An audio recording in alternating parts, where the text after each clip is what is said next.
You must not sing tonight. What a sweet man. My colleague, I appreciate what you're trying to do, you know, and I'm really touched by it, but my face is made up. You know, for evil to flourish, all that is required is for good men to spout cliches. I'm going on. Well, ladies, and in a broader sense, gentlemen, as you've heard, my colleague has bravely decided to do his song this evening. It's 30 pence postage and package down the bloody drain, isn't it?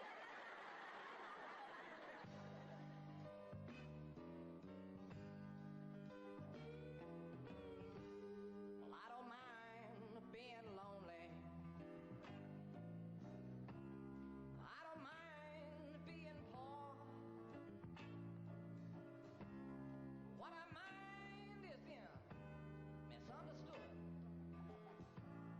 Well, I can't take it anymore.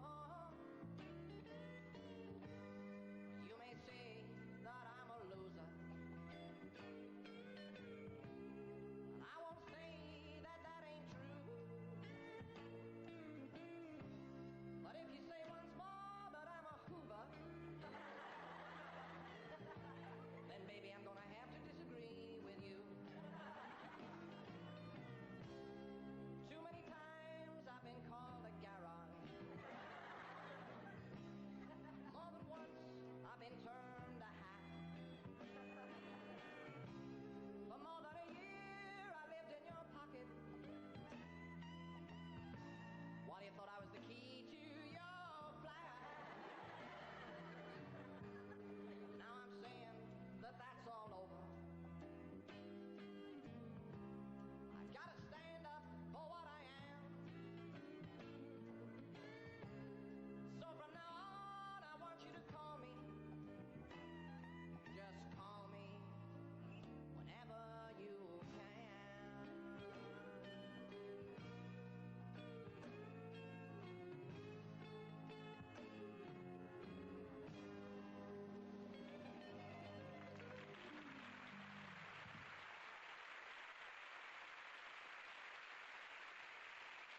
My wife was pulled down the other day and rebuilt just north of Leicester.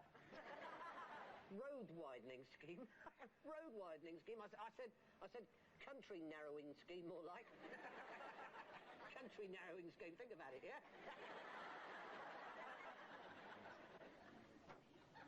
Blimey. Well, a bit of a surprise piece of news here. We don't normally do news stories, but this one does seem fairly major. It'd be silly to ignore it. According to a Reuters news flash, the British government has apparently just been bought by Honda. Deal went through in the early hours of this morning. According to Reuters, Honda fought off rival bids from Unilever and the John Lewis Group, and is believed to have paid upwards of 400 million for the troubled democracy giant. I think that we can go over. We've got some. Yes, that's right. That's Nigel Pargeter there, no relation, Deputy Director of the Board of Trade. I think he's about to... That this was a fair price and that the British taxpayer has got a good deal here.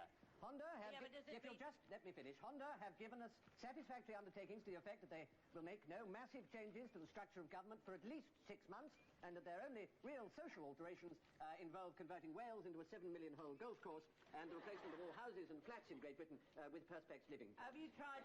Yes, I have tried one of the pods myself, and believe me, they are extremely... What about unemployment? Oh, what about unemployment? People are obsessed, aren't you? Every time a new idea comes along, some change which might do this country a bit of good, it's always, what about unemployment? Change the bleeding record. Yes, there will be some unemployment. Honda have pointed out, for example, that we do not perhaps necessarily need up to 625 members of Parliament in the House of Commons. They're investing in a new laser-operated governing system. So this country will have no elected... Oh, just rejoice, can't you? This is good news for Britain. This is a vote of confidence in our country. It just proves what this government has maintained all along, that we are an attractive proposition for our customers. This is a good deal for Britain. A good deal. A good deal. This is a good deal for Britain. This is a good deal. This is good, G-O-O-D-D-E-A-L, for Britain. This is a good deal. Good deal for Britain. This is a good deal. Good deal. Yes, well, I think I ought to say at this point that that was all made up. Honda haven't really bought the British government. It's a completely silly idea. Oh, is it? Yes, I suppose in many ways, people might consider us lucky. You know, they think we have rather a privileged lifestyle here. But you see, actually, Hartington Castle isn't mine. It doesn't belong to me. Yes, it does. Yes, it does. I mean, it does. It does belong to me in that sense. Yes, I own it. But actually, I prefer to think that I've borrowed it. Who from? From my children. That's rather lovely. You see, really, it's just a trust. It's a sacred trust. I'm just a bloody caretaker, really. Just a bloody old caretaker. Well, you see, that's the challenge, isn't it? You see, one's descendants.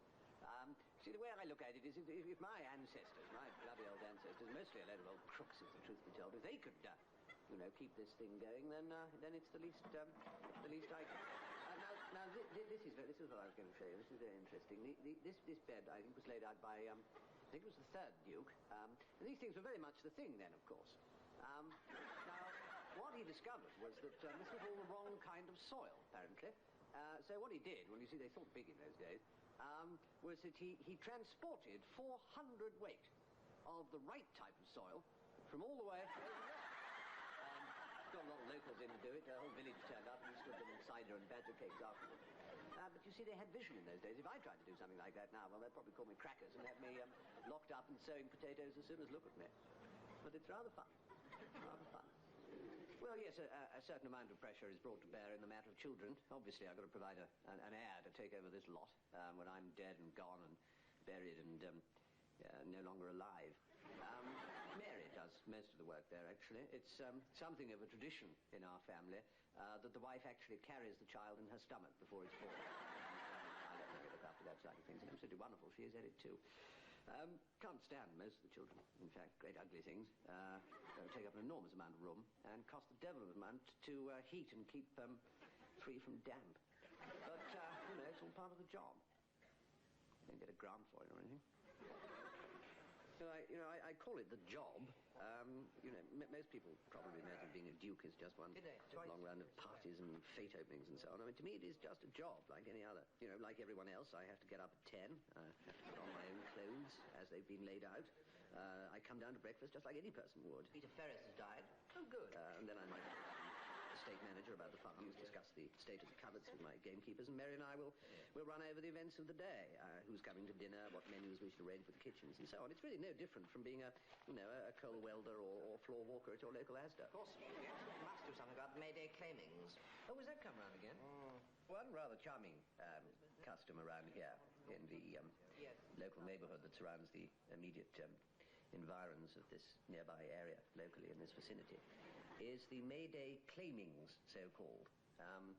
Mary and I feel a great responsibility to keep up with these sort of local customs. Otherwise, one can so easily lose touch. That's right.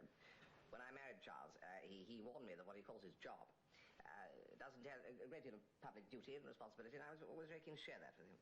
Yes, the idea of the claimings is that I have to choose a young girl to lead the Mayday procession through the village. She must be no older than 16. 16, that's right, and no younger than 14. And she's Queen of the May for the day. I have to crown her. And then after the maypole dancing and all that sort of palaver, I have to take her off to the dungeons in the old part of the castle and privately violate her. Yes, we always have great fun at choosing the girls for the claimings. I suppose it's one of those silly English customs whose origins are lost in the mists of which we get rather a lot around here. But it would be a shame to lose contact with history. That's right. It derives, I think, from some time in the 70s when my father thought that violating a young girl from the village would be rather a good idea. Some people think it goes as far back as 1968. 68, yeah. I'm very sure. But it's all great fun, though, and although I usually dread it when it's upcoming, I always throw myself in the spirit of the thing and usually end up having a damn good time. Well,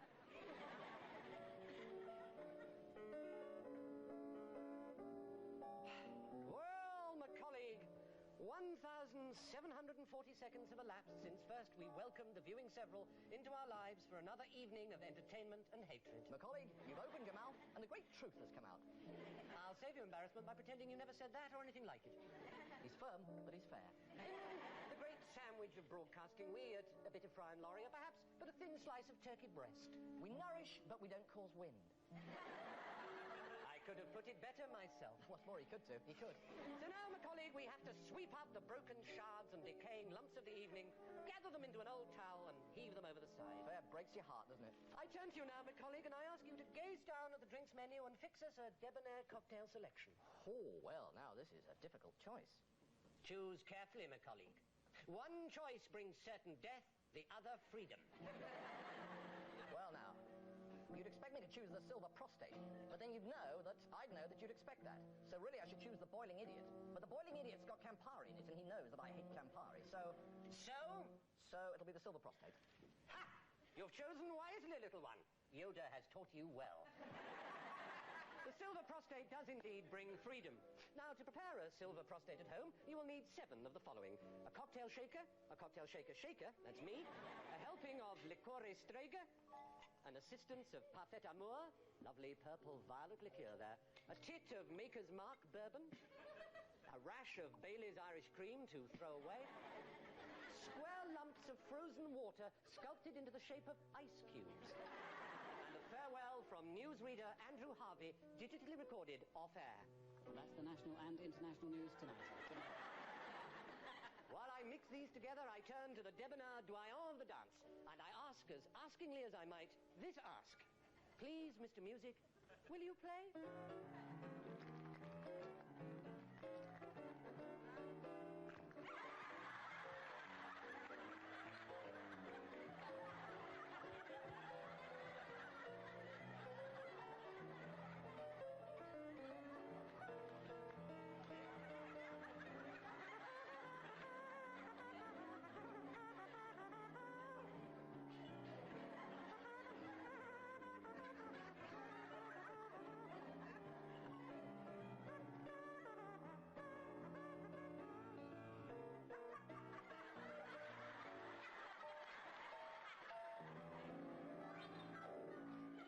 Soupy twist.